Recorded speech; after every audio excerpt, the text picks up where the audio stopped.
Howzik lairiba akhoi Manipur gi situation jida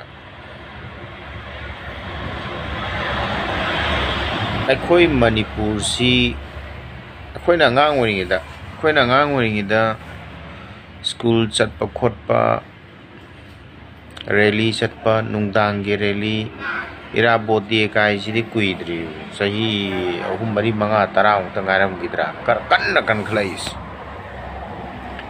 akhoi na ngang wori da lao ri sidi in club jindabad sidi in club jindabad maira rally chatpa daw India gi adugumlaba freedom fighter Lal Bahadur Shastri, Mahatma Gandhi, Jawaharlal Nehru, Bhagat Singh, moigi kano nga tane ba khoi na angang oi de school da kadi da tamminge da tawrami ba thabak tharam sing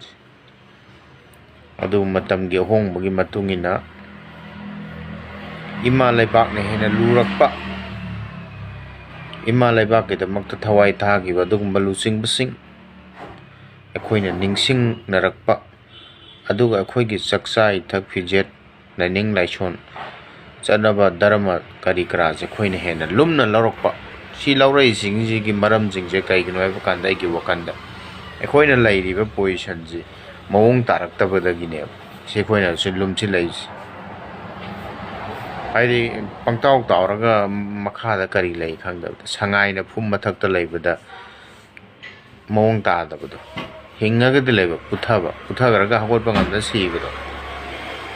sangai na lairiba kai bulam chaw jaw je mong ta de kai no di dam duna maram maraga ising ja dum lairamina phum ja dum pathare adu mai taw dana khoi mai tai na lairiba condition ja sisne hingaga de leba nelu de putharaga hingni hingoi khangda bai position Marang nan Madam Haitar Madam Sardana BJP ki maki worker kangbu sing grassroots tagi horga bud level gi adagi di president secretary du dagi meeting tawe Mapangal Kanba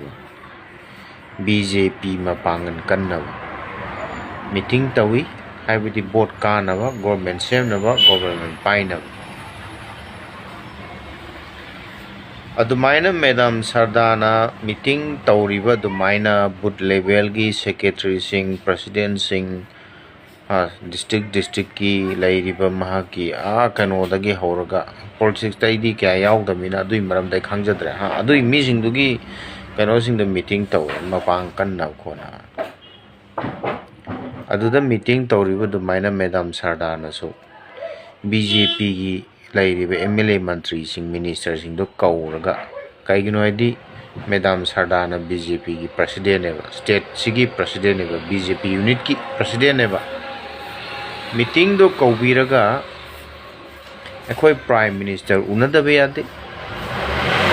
akhoi gi improve ijati kandabe ade Manipur kandabe ade lanje khamandabe ade chathok chasin chaba thakpa tawriba sigi hana suraba mai yum mai thaba mi mangi kholiba singse koi prime minister unarga mon haida be ade takna da be ade natraga di khoi Manipur je loire mitop changi ba singse khandok ta be ade pura clear detail oiba report semdana as a being the president of BJP of state unit na luchingaga chief minister na luchingaga prime minister unana hona dana cha kokcha dani Delhi da chur nei dana laigada baduna laitabida noi khoi di sidai sida yumam da chaba cha da baiduna tongan taraga isa gi phomung da tumdana chaninga su chani chaning dros tokani cheng laibagi sarai hen badudi mawa lawdeba cheng lairaga sarai hele dudi cheng lai takana sarai helo cheng lai trakan sarai helo aduda cheng dugi magun khang ka dobneba yum lai trakan da yum da phomung da tumbagi nungai bado yum lai ta mina adu khang kane phomung gi yum gi phomung da tumbadu nungai bado medam oi adu khang dreba Madam Sardana adu khangdreba tawriba thabak thorom mayam jingje punchinaba honaraga si Manipur je kannaba khonabe MLA mayam tokai to nga amman amanga kari moi mari manga na manga kani moi manga torom na manga kani som the group am ko chen chen ni noi mayam pullaga som da chalaga sur nai dana akhoi leri noi isa isu sing noi wa kono khokono khoina phanam sering ni khorkani noi na tawriba do khoi Leibak praja mayam na khange kholis moi ji wazara bani se tawrib se adu ju hain manataba noi na torok posnataba mama Leibak Manipur kannaba hona ge de leitraga lan je de BJP Mapang kannaba ka noi gum basing jina leader oraga leibada gi ngasi Manipur da men man ta dar mathu morang phang da na leiri singji